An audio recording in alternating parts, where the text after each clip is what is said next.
Hi, this is Steve Stern, the president of MECA here at MECA headquarters in Goodlettsville, Tennessee. Fresh back from Spring Break Nationals 27 in Daytona Beach, Florida. We had a great time. 35 Sound Quality League vehicles, awesome turnout there, and about 30 Sound Pressure League vehicles. We had a lot of fun in the SPL lanes. I want to thank everyone for coming down, making the trip to Spring Break Nationals, and entry fees being what they are. It's an expensive trip, but we try to make it as fun as we can for you. And we're already thinking and talking about next year uh, for Spring Break Nationals 28, and looking forward to that. Big news now among the organizations is that we're all working together. The big four, they call us, I guess, and that's USACI, IASCA, and DB Drag with MECA, all joining together for a finals in Huntsville, Alabama on the weekend of October 19th and 20th. And we're planning and trying to figure out how to do it. We definitely want to do a good job. We've all been dedicated to cardio sports, the competitors, and our industry for many, many years. And we know what to do and we know how to do it. And we're just going to have to put it together. So that's exciting news for car audio people everywhere here in the United States and around the world, knowing that car audio organizations at the highest level are trying to work together and improve the program and definitely develop the sport and get more media coverage, excuse me, for the sport. So that is exciting. Um, Next is Guitar of the Month. Guitar of the Month is my favorite guitar. It's my work guitar, Martin D28. I've had for about 10 years. Replaced a guitar that was stolen from me in Miami Beach in 1974 when I was working down there and playing. And it's a beautiful guitar, handmade in America. Martin Guitars, made in Pennsylvania. And it just has great sound, great tone, easy to play. It is the standard by which all other acoustic guitars are measured.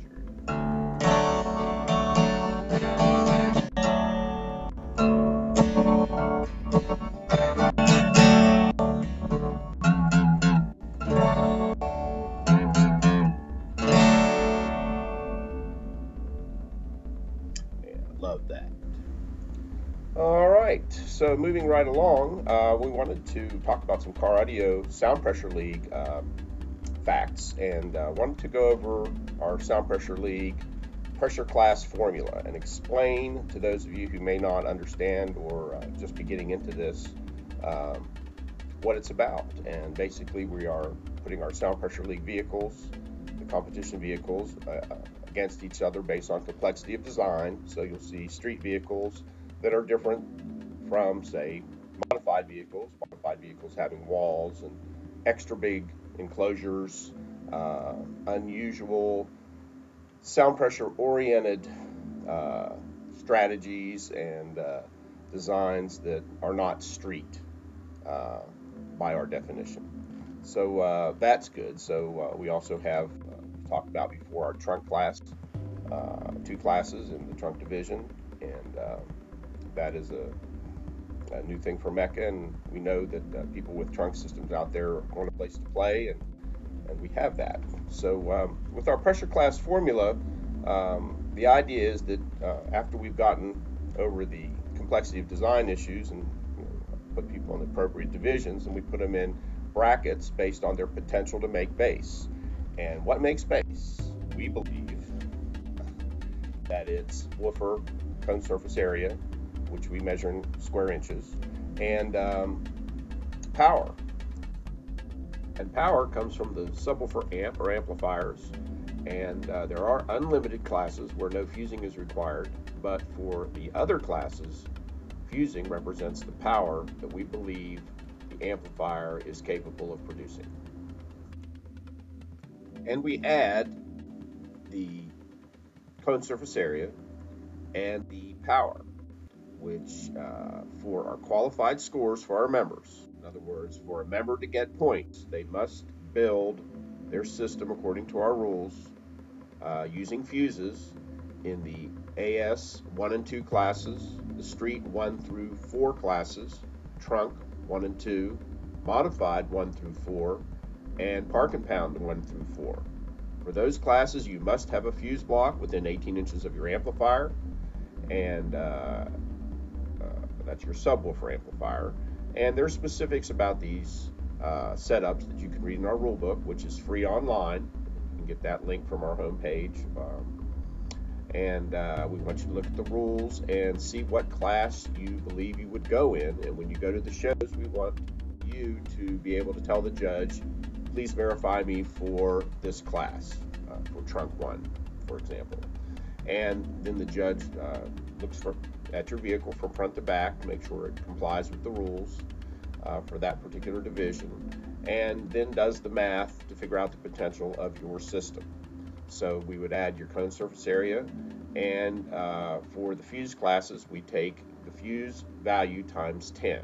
And there are definitely some specifics on the fuses that you want to pay attention to in the rule book. Specifically, no slow blow fuses, no time delay fuses, and fuses are labeled, and we don't want people to cheat using inappropriate fuses or fuses that have been tampered with, and we have specific rules for that.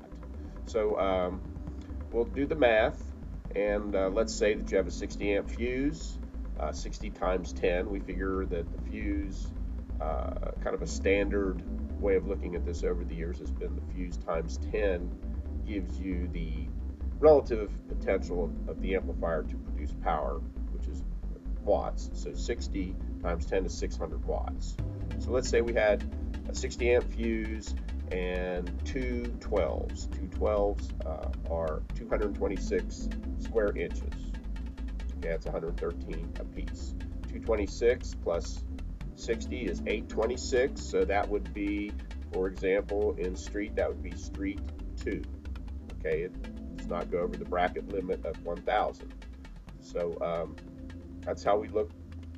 That's how we look at that, and it's really a pretty simple way of looking at the systems once you get used to thinking that way. And I know that it's new for a lot of people, but we've been doing this a long time, and we know this is very fair. The fusing characteristics of the different products that are available. Some fuses do hold more power than others before they go, and it's up to the competitors to check around and see what fuses work best for them, and that can definitely give you a good, not so much advantage, but it gives you a strong system when you have the best fuses that are appropriate for your class. So please look at the rules concerning that. If you're not a member, you can still compete, and you're certainly welcome to compete. And if you've not built to the rules, if you've never read our rule book, we still have a way for you to compete. And we have a hierarchy of verification to get you in a fair class, and we've actually made it even more fair, almost too fair, for our non-member competitors now. What we do is we take our cone surface area, we take the maximum power of the amp, RMS, divide it by 3. It used to be 2.